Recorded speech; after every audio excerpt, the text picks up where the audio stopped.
대표팀 주장 손흥민과 아시아 축구연맹으로부터 잔디 상태와 관련해 지적받은 서울 월드컵 경기장이 콘서트 등으로 수십억 원의 수익을 올렸음에도 잔디 관리에는 상대적으로 적은 금액을 투자한 것으로 드러났습니다.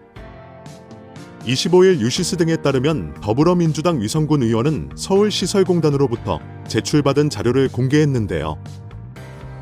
해당 자료에는 공단이 올해 들어 8월 말까지 서울 월드컵 경기장 잔디 관리에 총 2억 5,327만 원을 지출했다는 내용이 담겼습니다.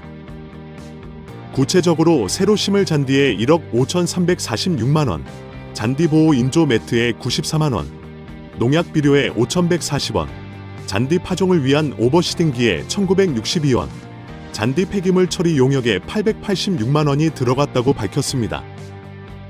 축구 경기와 연예인 콘서트 대관, 주차 수익 등으로는 올해에만 82억 550만 원을 벌어들인 것으로 파악됐습니다.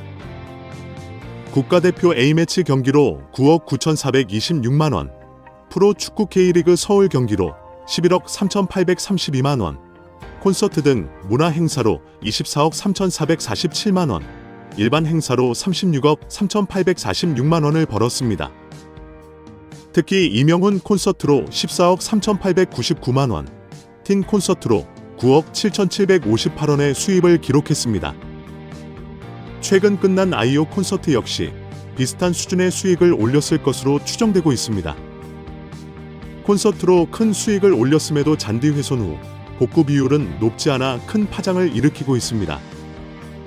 윤영희 서울시 의원이 서울시설공단에서 제출받은 자료에 따르면 올해 서울 월드컵 경기장에서 개최된 콘서트의 잔디 훼손 면적과 원인자, 복구 비용은 틴 1억 8,656만 원, 이명훈 5,300만 원으로 나타났습니다. 틴은 그라운드석을 판매해 경기장 전체 잔디 면적을 대부분 사용했음에도 19%에 해당하는 면적만 복구했습니다.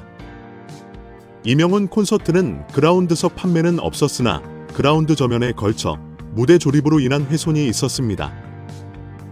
윤 의원은 그라운드석 판매 상황을 봤을 때 잔디 훼손 면적이 과소 추정될 가능성이 있어 보인다며 공단의 잔디 훼손 평가 방식이 적절했는지 검토가 필요하다고 꼬집었습니다. 이어 월드컵 목적으로 설립된 구장이 본연의 역할에 충실할 수 있도록 잔디 문제를 반드시 해결해야 한다고 강조했습니다. 이와 관련해 공단 측은 올해 기록적 폭염과 열대야, 장기간의 강수 등 기후 영향으로 잔디가 훼손된 것이라고 해명했는데요. 오는 10월 예정된 이라크와의 홈 A매치를 당초 서울 월드컵 경기장에서 치르려고 했으나 잔디 상태가 좋지 못해 FC에 맡기고 용인 미르 스타디움으로 변경한다고 밝혔습니다. 결국 82억 5천만 원 중 겨우 2억 5천만 원만 잔디 복구에 사용한 것이 알려지며 팬들의 분노는 높아지고 있습니다. 이임생 대한축구협회 기술이사가 홍명보 축구 국가대표팀 감독을 선임한 절차의 정당성이 도마에 오른 가운데 협회 전력 강화 위원들의 동의를 받았다는 이 기술이사의 주장과 달리 박주호를 비롯한 정강 위원들에게 동의를 구한 사실이 없다는 폭로가 나오며 화제입니다. 박문성 해설위원은 26일 자신의 유튜브 채널 달순의 라이브에 올린 청문회에서 박주호가 말하고 싶었던 진실이라는 영상을 통해 이 같은 내용이 담긴 정강 제11차 회의록을 공개했습니다. 지난 6월 30일 비대면으로 열린 11차 임시회에는 박 전 위원을 포함한 정강위원 5명이 참석했습니다. 당시 감독 선임 작업을 이끌던 정혜성 전 전력강화위원장은 홍 감독과 다비드 바그너, 거스포의 감독 3명을 정문교 축구협회장에게 추천한 뒤 돌연 사임했습니다. 이어 이 기술이사가 감독 선임 과정을 이어받아 이날 회의를 진행했습니다. 회의록에 따르면 이 기술이사는 정 전 위원장이 최종 결정한 후보자 중 2명, 호예와 바그너와 추가 심층 면접을 협회 이 기술이사에서 진행하고 면담 후 위원회에 그 내용을 공유해 최종 감독 선임 과정에 참여를 당부드린다고 말했습니다. 이에 한 정강 위원은 진행 중인 내용을 투명하게 진행해 나가는 게 맞다고 생각한다며 그 진행 과정을 투명하게 공유해 주시기를 당부한다는 의견을 내놓았습니다. 또 다른 정강 위원은 지금까지 그래왔듯 투명하게 면접을 진행한 것도 다른 위원들과 공유하고 의사결정을 진행한다면 문제 없을 것이라고 밝혔습니다. 정강 위원들은 이날 회의에서 정강 위원장이 부재함에 따라 이 기술 이사가 설명한 대로 현재까지 진행된 감독 선임 업무를 협회에서 투명한 절차로 후속 작업하는 것에 오늘 참여한 위원들 모두 동의한다고 결론지었습니다. 회의록 내용을 종합하면 정강 위원들은 이 기술 이사가 감독 후보자와 심층 면접을 진행한 뒤 그 내용을 공유하고 감독을 최종 선임하는 과정에 참여하는 것에 동의한 것이라고 박혜석 위원은 설명했습니다. 앞서 지난 24일 국회 문화체육관광위원회 현안 질의에서 이 기술 이사는 홍 감독을 선임하는 것에 대해 박 전 위원을 비롯한 정강 위원들에게 동의를 받았다며 독단적인 결정이 아니었다고 주장했는데요.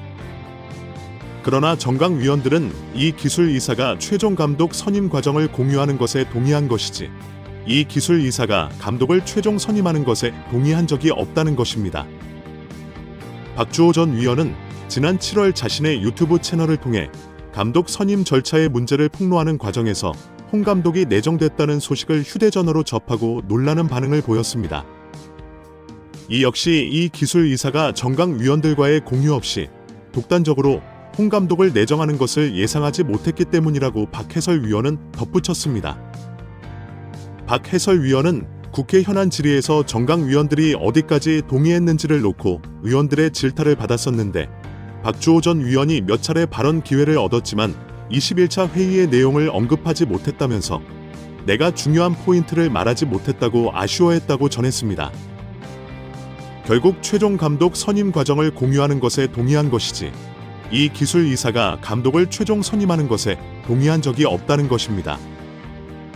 이마저도 최종 감독 후보는 호혜와 박은허입니다. 박문성 위원은 3일 CBS 김현정의 뉴스쇼에 출연해 최근 국제축구연맹 피파가 정치적 간섭과 관련해 징계를 받을 수 있다는 경고성 공문을 보냈다는 사실이 알려진 것에 대해 예상했던 대한축구협회의 대응이었다고 말했습니다. 축구협회가 마지막으로 쓸 수 있는 카드를 썼다고 말했습니다. 앞서 피파는 축구협회가 문화체육관광부와 국회 문화체육관광위원회로부터 여러 의혹을 받고 있는 상황에 대해 눈여겨보고 있다는 공문을 발송한 것으로 알려졌습니다. 피파 정관 제14조에는 제3자의 간섭을 받아서는 안 된다. 또 제3자는 어떠한 정치적 간섭으로부터 독립돼야 한다고 명시되어 있습니다. 이를 위반할 경우 축구협회는 자격정지 등 징계를 받을 수 있는데요. 자칫 피파가 주관하는 모든 대회 출전마저 금지될 수 있습니다. 예를 들면 한국이 월드컵에도 못 나갈 수도 있습니다. 박문성 위원은 이와 관련하여 타이밍에 맞춰서 계속 이 얘기를 하고 있다. 문체부가 감사 들어간다고 했더니 그때도 미디어에 이걸 흘렸다. 그 다음에 국회가 현안 지휘한다고 할 때 또 올린다며 문체부가 발표하는 날 끝나니깐 이걸 또 흘렸다. 그래서 제가 별로 놀라지 않았다. 예상했던 카드라고 말했습니다. 이어 피파는 각 나라의 축구협회가 독립적으로 자율적으로 운영되는 걸 얘기한다. 그런데 인사권의 외부의 힘, 특히 정치 사이드 쪽에서 뭔가를 들어와서 하는 거에 대해서 굉장히 심각하게 바라보는 게 있다. 제재를 내린다. 그거를 문체부도 알고 있다고 설명했습니다.